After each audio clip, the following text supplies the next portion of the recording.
Okie doke.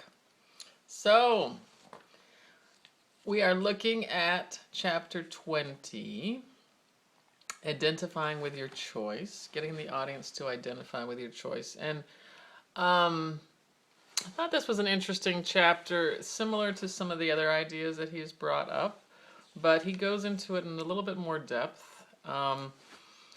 The identity strategy, basically, finding a way to get your audience to identify with you and for you to identify with your audience. Another way of saying how to win them over, how to get them on your side. And he mentions how, politicians do this, salespeople do this, but really, mothers, fathers, husbands, wives, boyfriends, girlfriends, children, parents, anytime you're trying to get someone to do something that you want them to do or believe something that you believe, it's going to involve, to a certain extent, trying to connect with them. And so this is just another way of looking at building on that connection. And yes, it can be used to manipulate. Of course, a car salesman coming up to somebody in the parking lot and finding some kind of, schmoozing a little bit, trying to find something that they have in common to talk about. I mean, it can be very obvious, but it can also be more subtle, and it can be used for a good end, it can be a means to an end in a positive sense, or it can be just purely self-serving. It's up to you. Basically, all that the author is laying out are just the tools. How you decide to dispose of the tools is up to you. So hopefully you'll be using these tools for a good end. And it made me, as I was reading this chapter, it made me think of, think of all of the different groups that we've all, at various times in our life, tried to become a part of. I remember in high school there was the in crowd. Were you a part of the most popular group or not? And when I was in high school, there were these blonde VW rabbit driving girls. I went to an all-girls Catholic school in Los Angeles, and they were nice girls. But they definitely had a certain language that they spoke. And if you wanted to fit into that language, some of the language involved how you dressed and what car you drove and how suntanned you were and how blonde your hair was and how much you talked about how many calories you consumed during the day. Oh, today I only ate a muffin. There was no cream cheese on it, and I had a tea with no sugar. And so I think all of the calories I've had for today is, So if you wanted to fit in with that group, you had to speak their language, which really did actually involve a lot of calorie counting. And the other group that I was more a part of was more like the intellectual, the nerdy crowd. We talked about calories too, but not to the same extent. And if I spoke the language, and I knew how the girls talked in the in crowd, if I spoke their language when I was in my group, the more sort of nerdy, eggheady crowd, I wouldn't have fit in. Just like I wouldn't have fit in if I was trying to talk about grades and GPAs and, what paper I had just written the night before with the blonde VW rabbit driving crowd. So the idea of code grooming, speaking the language of your audience, using the values, using the words, using the ideas that are important to them as a way of finding a way to identify with your audience and having them identify with you is really all that this chapter is about. So I think it helps to realize that we all do this, and we've all been doing this probably all of our lives. It's just becoming aware of these tools and techniques that we already use, and using, again, for a good end. When I was in graduate school, just to give you one more example, trying to speak the language of, how to write a dissertation, how to speak with professors. I mean, you guys are all learning this right now as well, of course, but when I was in graduate school, it took everything to another level. Reading these papers where, every other word I was looking up in the dictionary, or sitting there taking down notes from a professor who she was, I could barely follow her train of thought. And all I could do was just, I was literally writing down word for word what she was saying, because I knew later I would have to look up what she was saying because I didn't understand most of what she was saying. Eventually, doing that enough, writing down every single word she was saying and trying to figure out what was the point, I was actually eventually able to adopt the language that she spoke. But it took time. It took a conscious effort trying to speak this new language of higher education. I mean, just to ham it up a little bit, this is something, I mean, this literally does not make sense. It's just gobbledygook.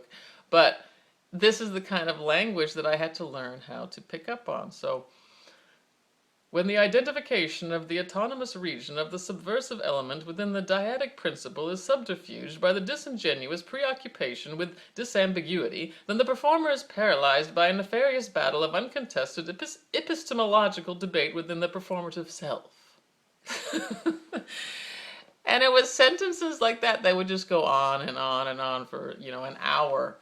I'd be taking notes, listening to things like that, that actually made me rebel in a sense. When I had to write my own dissertation, I thought to myself, I'm not going to write this. I'm not going to write this language. I am not going to just buy into this and just keep reinforcing this language that excludes people, because who really understands this? The only other people that understand this are other intellectuals. And if I'm interested in writing about ideas that actually are going to change society, because I was interested in writing a dissertation that somehow helped people. I wanted to talk about how humor can be here I am going at it though, a catalyst for social change. That's what I was interested in. So if I want humor to help people, empower people, shouldn't I be speaking in a language that people could understand? Or should I only be speaking this language that other elite intellectuals understand? So for me, it was this strange, it just didn't make sense, But what was funny is eventually one of my advisors came to me after reading my first draft of my dissertation, and she actually told me, she said, you're going to have to change the language. You can't, that your committee is not going to approve you for this, because this is not written in the language of higher education, And so she knew what I was doing, and she called me on it, and I realized I had to make a choice. If I wanted to get my degree, I needed to talk the talk in order to walk the walk. If I wanted to walk and get my diploma, I was going to have to talk the talk of the elite, of the power center, as it's called. So I just bring that up as an example of the fact that no matter what group that you're in and what group you're trying to become a part of, and we all do this, where you may want a job at a certain hospital, you may want to network and be part of a certain group, you're going to a certain extent, have to find the language, the code, and speak in that code in order to connect. So the identity strategy is basically just that. He gives the example in the book of his mother-in-law and not wanting to go there for Thanksgiving and trying to speak to his wife about it. And he could use logic, and he could try to say, look, we both agreed we weren't going to go there for Thanksgiving. Why are you changing it now? And he may win the argument, but ultimately not win his wife over, and he may end up having, a whole series of future arguments with her about the fact that they didn't spend Thanksgiving with her mother-in-law, with his mother-in-law. Or he could find a way to connect with his wife, to feel her, she definitely was feeling a sense of guilt that her mother might be alone for Thanksgiving. So sympathy, having empathy, sympathy for his wife, letting her make the decision about whether they should go or not. So identifying with her feelings, feeling her pain to a certain extent, and then letting her come to the conclusion that, maybe her mother will be fine and she can visit her mother another time. It's not going to be the end of the world. And he does this partly with humor. He mimics the mother-in-law, who apparently has kind of a southern accent. And so they have a little joke, a gentle joke at the mother's expense, but just that little touch of humor was enough for, I guess, his wife to see that he loves her mother. He knows her well. He can even mimic her. He knows her so well. And it's okay, they can laugh about this. It's all right to just, we don't have to take this so seriously. We can laugh about this moment. And that's what humor can do too, is distance people from, you know, the pain or the, emotional heaviness of a situation. So using a little bit of humor and using some sympathy, he was able to win over his wife, and they didn't end up going there for Thanksgiving.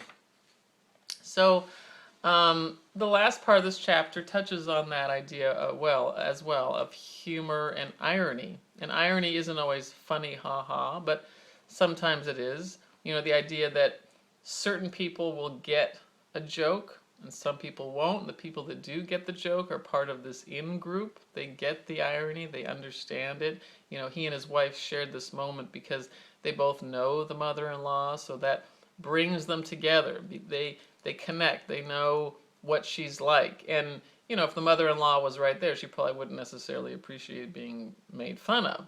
So in a way, she's excluded by this joke.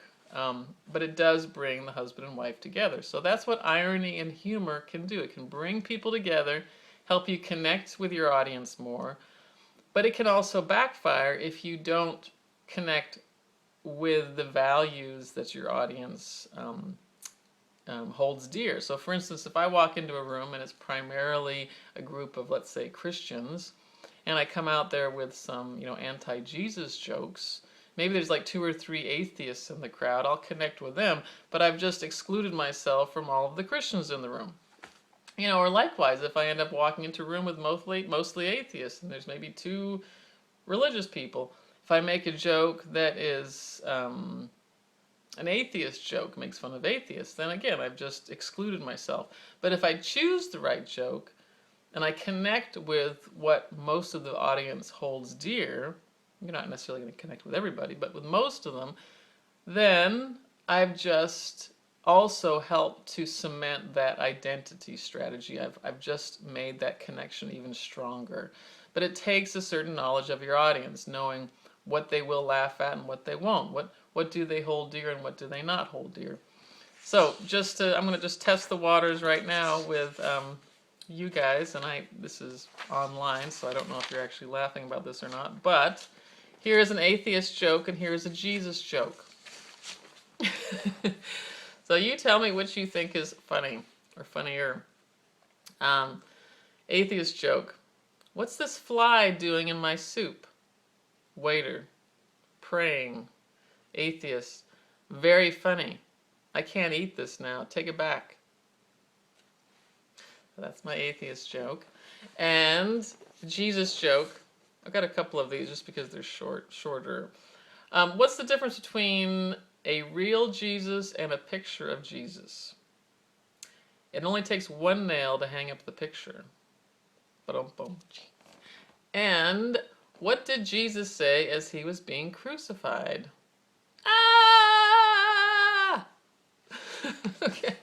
So, depending on where you are on the spectrum of spirituality and how religious you are, one may have made you feel more excluded from me than the other. I don't know. I can't tell. I can't see you.